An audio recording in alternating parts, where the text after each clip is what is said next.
Hello everyone, नमस्कार। तो आज की वीडियो थोड़ी एक लंबी वीडियो होने वाली है for the very simple reason that we have a lot of things to discuss. First and foremost will be analysing prelims 2023 का paper, and since we took 4 to 5 days in analyzing this, our opinions have changed and evolved over time, and these are the final opinions that we hold as a team and me individually personally, क्योंकि इस paper में काफ़ी दिक्कतें थी. Will discuss in detail क्या क्यों कैसे. Right, eight the same time will also be talking about कि भाई कट ऑफ हमारी तरफ से हमें क्या लग रहा है इस साल जाएगा, and the next steps on the basis of the cut off. So before we begin, I'd like to offer some context. First and foremost कि जब prelims के दिन मैंने ये पेपर देखा तो it was tough. मतलब from the first instance I could say that it was a tough paper for the very simple reason it's quite factual.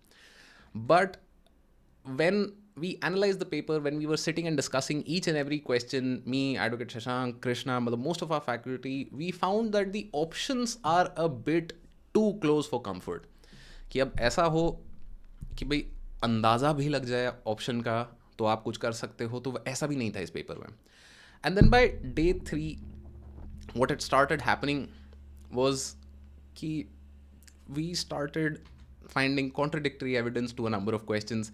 एक जगह से पढ़ो तो कुछ आंसर मिलता है, कहीं और से पढ़ो कुछ और मिलता है. मल्टीपल इंस्टीट्यूट्स की आंसर कीज हम चेक कर रहे थे क्योंकि भैया क्या हो रहा है, क्या चल रहा है, what the hell is happening. And one thing was very very clear in all of this कि यूपीएससी ने एलिमिनेशन ट्रिक्स को कचरे के डब्बे में फेंक दिया for the most part. But क्या इसके बदले जो उन्होंने नए टाइप ऑफ क्वेश्चन डाले हैं ये अच्छे हैं? Like for example in this question about medieval dynasties, ये आप सारी डायनेस्टीज़ देखोगे तो द वेरी क्लोज. एंड मतलब आपको एग्जैक्टली थोड़ा अंदाज़ा होना चाहिए कि भाई 11th सेंचुरी में है, 10th सेंचुरी में, 8th में, 5th में, कहाँ है ये.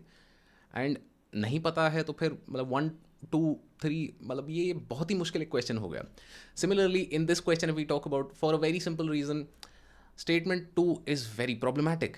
अब स्टेटमेंट 2 में क्या दिक्कत है कि भाई carbon market transfer resources from private sector to state. अगर हम सिर्फ एक लिमिटेड कॉन्टेक्स्ट में कार्बन मार्केट की बात करें कि जो ट्रेडिंग है, तो then this is not true. But अगर हम कार्बन मार्केट का एक बहुत ही होलसेल डेफिनेशन ले कि भैया carbon market also involves carbon taxes and all of those things, तो then obviously it can be true. तो these kind of questions where there is like clear ambiguity, there is no clear sense of कि भाई क्यों क्या कैसे, widely considered ऐसे ऐसे शब्द क्वेश्चंस में थे, जिसके कारण नेचुरल सी बात है people are quite angry. And more than that, I think there were at least 8 controversial questions, 8 that we personally found कि यार इसमें हमें नहीं मिल रहा, हमारे पास इंटरनेट है और इंटरनेट के बाद भी हमारे डाउट हैं. राइट, और 8 क्वेश्चन जब आपके पास ऐसे कंट्रोवर्शियल हो जाते हैं तो please keep in mind that UPSC in the past in 2020 का जो पेपर था यूपीएससी का, उसमें it had cancelled a couple of questions क्योंकि नहीं सही थे वो. एंड इस साल 8 ऐसे सवाल है, which means that there is a swing of 20 marks, meaning if you attempted all of these 8 questions and you gotten them wrong, मतलब आपको किसी एक की से वो रॉन्ग लग रहे हैं तो -5 मार्क्स हैं आपके, किसी और की से अगर वो सही हो जाते हैं तो भैया आपके +15 मार्क्स है. तो 20 नंबर का जो स्विंग है, इफ़ यू आर एट 70 75, तो like 20 marks is huge. So for this reason I would highly recommend that next steps based on the cutoff and all of those things we will discuss. But ये controversial questions से पहले I would like to also offer some context. A lot of people had been very angry कि suddenly change कर दिया है, ऐसे थोड़ा ही होता है, क्या करें नहीं करें. तो this is a history of all changes that UPSC has done in the pattern and syllabus of the exam since 2011. तो if you'll see 2011 में for the first time CSAT was introduced, और ये स्कोरिंग था तब. Prelims में optional का paper आता था, वो हटा दिया गया था. देन 2012 में जीएस के 2 पेपर हो गए थे मेंस में. देन 2013 में जीएस के 4 पेपर हो गए थे मेंस में, एक ऑप्शनल को रिमूव कर दिया था. Till 2012 you had two optionals and a lot of people prepared with 2 optionals. And 2013 में सडनली 6 मंथ्स पहले, क्योंकि यूपीएससी कोई एडवांस में अनाउंस नहीं करता है ये चीज़ें, यूपीएससी सडनली आता है, नोटिफिकेशन में बताता है तुमको कि भैया बदल गया है. तो these kinds of random decisions have been the norm for UPSC. Now, 2014 was the only year where there was no major change. CSAT में 2015 में फिर से क्वालिफाइंग कर दिया था. Then 2016 to 2018 are the years when mains 365, PT 365, these documents became very very important. Why? Because current affairs was the most important part. Then 19, 20, 21 में फिर से थोड़ा स्टैटिक की तरफ आए. एंड 22 और 23 के पेपरों में तो भाई मतलब welcome to the jungle, anything is possible over here. And this is, I don't think it's a great way to select people for analytical skill. मतलब किस चीज़ के लिए सेलेक्ट कर रहे हो, कभी कभार it is a little doubtful. For the very simple reason कि अगर मैं अपनी ही वीडियो का ये स्निपेट आपको दिखाऊं, so this guy was saying that C SAT में आपका क्लास 10th लेवल के मैथमेटिक्स पूछी जाएगी. I was very confident in that कि 2022 का पेपर टफ था, मानता हूँ मैं, but it was still doable. 2023 में नाउ आपके सवाल ऐसे आ रहे हैं जो, ये सवाल एक तो 10th लेवल का नहीं है, दूसरा it's very difficult to do this question under 2 minutes. Very difficult to do this question in under 10 minutes. I mean engineering background है मेरा, IIT दिल्ली से मैं पास आउट किया है. मतलब मैथ ठीक है, कोई दिक्कत नहीं है, मैथ और इंग्लिश दोनों ठीक हैं.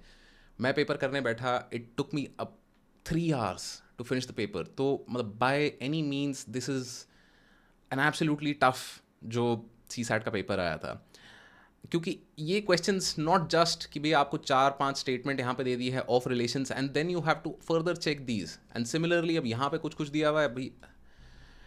तो these questions are too lengthy and this is, I don't know कि टाइम मैनेजमेंट चेक कर रहे हैं, मतलब मुझे नहीं समझ आया कि क्या चेक करना चाह रहे हैं. This is not class 10th level math. अगर नहीं लेना है 10th लेवल मैथ का तो बता दो, कोई दिक्कत नहीं है. इट्स नॉट लाइक, बट बोल के कि 10th लेवल मैथ है तो फिर ये 10th लेवल मैथ नहीं है, right? So this year there were 4 major types of questions that came up in prelims. First is the fancy options, which I feel is patently unfair. I'll talk about why. Second kind of question that we had was these. अब they were limited, ऐसे 8 से 10 ही question थे, बहुत ज़्यादा ऐसे questions नहीं थे, but these are still better options than this one, right? Then you had assertion reason type questions. These are also good questions. And then you had some direct questions जो कि भाई मतलब सीधा आपको ऑप्शन ABCD में बता देता है. तो जो balance between all these 4 kinds of questions this was the highest. And this is an unfair, yeah, मतलब it adds a element of uncertainty to the answer for the very simple reason कि इस question को देखिए. So this is a tweet from Rishi, one of our team members, कि इस answer में अभी किसी को राइस और सब्जी खानी है, या किसी को रोटी और सब्जी खानी है, या किसी को रोटी और खीर खानी है, all of them will mark the same answer which is B. And I have no way of knowing कि भाई क्या खाना है तुमको. तो ये जो इशू है कि भाई मैं गलत होते हुए भी सही आंसर मार्क कर सकता हूँ, उसका चांस इस पेपर में ज़्यादा हो गया है. And that I feel is not a great trend for prelims. Why? For the very simple reason कि प्रिलिम्स और interview are 2 stages of this exam, जहाँ पे ऑलरेडी आपका रोल ऑफ चांस जो है वो थोड़ा हाई रहता था, राइट? क्योंकि प्रिलिम्स में क्या होता है कि 2 घंटे का पेपर है, 2 पेपर, 2 घंटे के 2 पेपर हैं, एंड उनमें अब आपको 3-4 सवाल बाय लक बाय चांस आते हैं तो भाई मतलब यूर थ्रू. 3-4 सवाल आपको नहीं आते हैं, आपका नीचे हो गया, लिस्ट के बाहर हो गया. सिमिलरली इंटरव्यू में यू माइट हैव सीन कि भाई there have been great candidates who were getting 140 marks and there were average candidates who were getting 185. तो मतलब यहाँ 2 stages हैं इस पूरी preparation के जहाँ पे uncertainty ज़्यादा है. And because of these kinds of questions which are the fancy options, तो ये level of uncertainty for prelims at least और बढ़ गया है. क्योंकि अब मैं गलत होते हुए भी सही हो सकता हूँ, मैं सही आधी चीज़ मतलब I have a lot of information but I can still probably not do the answer. तो this is not a great way to design the exam. At the same time मैं मेंस को यहाँ पे बोल रहा हूँ कि भाई मेंस में रोल ऑफ चांस कम है. Role of chance is still there, role of chance is there in everything in life, but mains में ये कम है. क्यों? क्योंकि 9 पेपर में 7 पेपर जो आपके स्कोरिंग है, जिसमें से जब आप उधर एफर्ट डालते हो तो a lot of things are in your control and you are able to put in the right ingredients. कि भाई आपने आंसर राइटिंग प्रैक्टिस करी है, आपने सही तरीके से अपने आंसर को स्ट्रक्चर किया है, आपने सही एग्जाम्पल दिए हैं, वैल्यू एडिशन किया है, तो a lot of things are in your control. It's very difficult for somebody to not give you marks if you done the work. But prelims में अब ये काफ़ी ज़्यादा यहाँ पे हो गया है, which is a big big big issue. क्यों? Because this makes prelims quite a bit chance based. It was always chance based. It's not like कि पहली बार हुआ है, बट यहाँ पे प्रोबेबिलिटी थोड़ी और बढ़ गई है कि भाई रैंडम चीज़ें आपके साथ हो सकती हैं. Which brings me to the bell curve. Bell curve क्या होता है? It is normal distribution. Normal distribution meaning any large data set will fall in this pattern.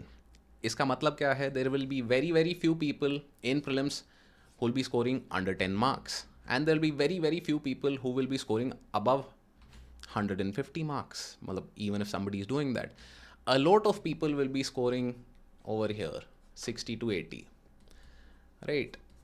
तो दिक्कत ये आती है कि irrespective of पेपर कितना टफ हो, irrespective of whatever the hell happened in this exam, there will still be 12,000 people who will give mains. क्योंकि the nature of competition of this exam is such कि भाई यहाँ तक अगर मुझे cut off करना है 2.4%, मतलब अगर 5 लाख लोग मैं मानता हूँ मेंस प्रीलिम्स दिया है जिन्होंने 5 लाख हैव गिवन प्री, तो of that 12,000 will write mains. And आपको चाहे लगे कि मतलब रैंडम तुक्के से हो गया, ये हो गया, वो हो गया, बट हो गया. So which brings us to the most important discussion of this video कि भाई कट ऑफ हमारी तरफ से क्या हमें लग रहा है जाएगा. तो I'd put out a video which had a thumbnail like this where I'd asked you all to fill a form, and उस फॉर्म के एनालिसिस से हमें कट ऑफ इतना आया है. तो उस फॉर्म में रेंज काफ़ी ज़्यादा थी, एंड वहाँ पे हमने रिमूव किया उन एंट्रीज़ को. We had about 3,000 plus entries, जिसमें से कुछ 800 900 हज़ार के आसपास हमने रिमूव करी थी, क्योंकि those people were scoring good marks in GS but they were not qualifying CSAT according to them. तो वो फॉर्म जो इस वीडियो में हमने भरवाया था उसके हिसाब से we think the cut off should be 82 to 84. But we also did a difficulty analysis of the paper. Difficulty analysis is a very simple idea कि हमने हर क्वेश्चन को ईजी, मीडियम और हार्ड में क्लासीफाई किया. Easy are questions which if you had read the basic books you should be able to do, मतलब basic direct. Medium are questions which take a concept and ask you to apply, and hard are questions which मतलब नहीं, sir पैर नहीं समझ आ रहा क्या हुआ क्या नहीं हुआ. तो based on that difficulty analysis we were getting a cut off about 86 87 ish, but because of the high standard और या मतलब high, I don't know what to call it, but CSAT की वजह से वो कट ऑफ हमने downward revise किया है, एंड वी फील कि 80 to 85 के बीच में इस साल का कट ऑफ रहना चाहिए.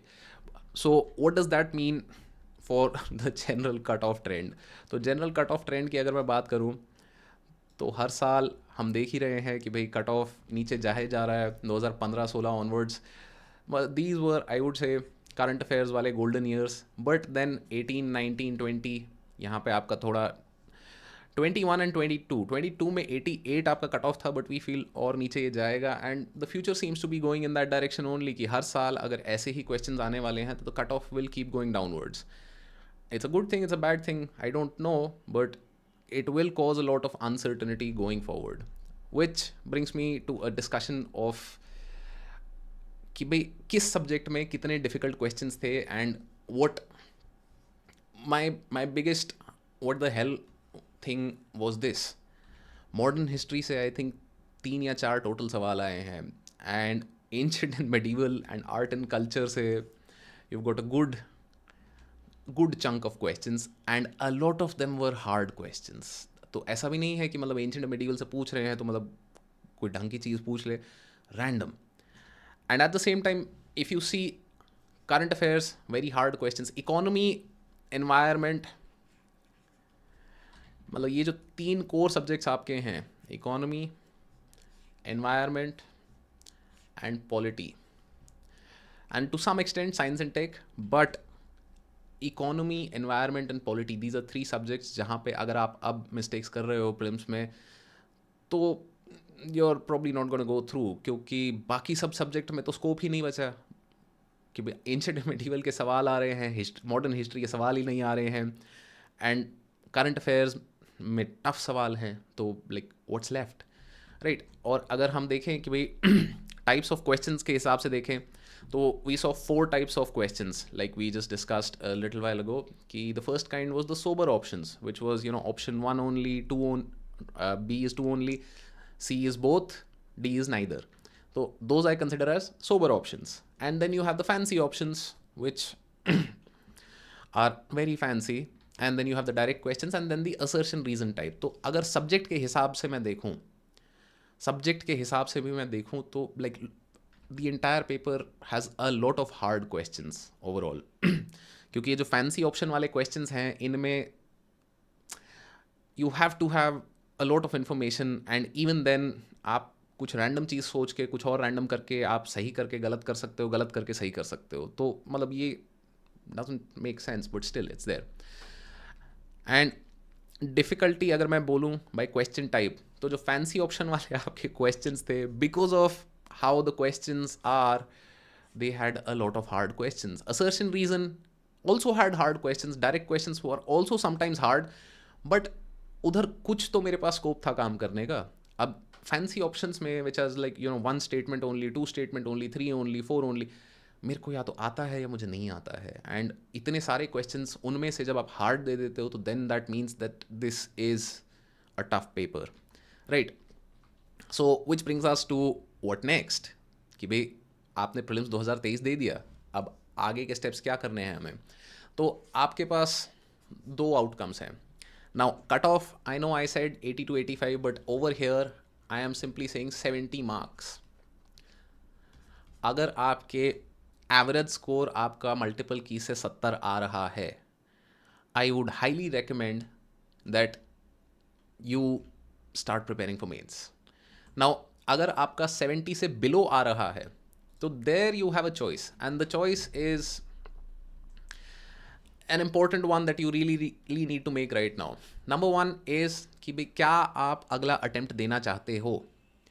अगर हाँ, तो then even if you're not qualifying prelims this time around, now is a great time to start preparing for mains, क्योंकि अगर जून जुलाई अगस्त में आपने अपना ऑप्शनल अपने मेंस के सब्जेक्ट्स कर लिए अच्छे से, तो you will be in a good position. Eight the same time अगर आप ये डिसाइड करते हो कि भाई आपको यूपीएससी नहीं करना, अब और आपने 2 अटेम्प्ट 3 अटेम्प्ट का अपना टारगेट रखा था, या आपके अटेम्प्ट खत्म हो गए हैं, या whatever the situation may be, if you feel कि यूपीएससी इज़ मतलब यूर डन विद इट, तो then now is the time for you to start planning कि भाई what next, what is my career, what am I going to do. अगर इसमें भी आपको कुछ हमारी हेल्प चाहिए तो please do feel free to reach out to us, we would मतलब help as best we can. But अगर आप नेक्स्ट अटैम्प्ट दे रहे हैं तो now is the time for mains. And अगर आप अबव 70 मार्क्स हैं, 70 मार्क्स मैं यहाँ क्यों बोल रहा हूँ, बिकॉज हमने जैसे कि बात करी थी थोड़ी देर पहले कि देयर आर 8 कंट्रोवर्शियल क्वेश्चंस और वो 20 नंबर का स्विंग है, तो ये 70 could mean 85 also, it could mean 55 also, we are not really sure. क्यों? क्योंकि अब जब फाइनल आंसर की आएगी अगले साल, तब हमें पता चलेगा कि भाई सही था नहीं था, बट उससे पहले by before the 20th of June you will find out, क्योंकि प्रीलिम्स का रिजल्ट आ जाएगा। तो if 70 marks is where you're standing, I would highly recommend that you start mains का preparation. Now above 70 marks अगर आपके हैं तो आपके पास 2 डिसीजन है अगेन, कि या तो आप अभी टेस्ट सीरीज ज्वाइन कर सकते हो, या आप प्रीलिम्स के रिजल्ट के बाद टेस्ट सीरीज ज्वाइन कर सकते हो। तो प्रीलिम्स का result will also be out in 2 to 3 weeks, तो fine. But if you are above 80-90 marks तो definitely you should start preparation, मतलब टेस्ट सीरीज ज्वाइन करो, लिखना चालू करो, वेट मत करो अब, क्योंकि जो रैंडमनेस चल रही है अब आगे भी we can assume there be more randomness. So please do keep that in mind and really get down to your mains preparation right now, क्योंकि जून जुलाई अगस्त अगर आपको अगला अटेम्प्ट भी देना है या इस साल का आपका हो रहा है, either way now is a great time to start preparing for mains. There is no point in waiting any more. Best of luck.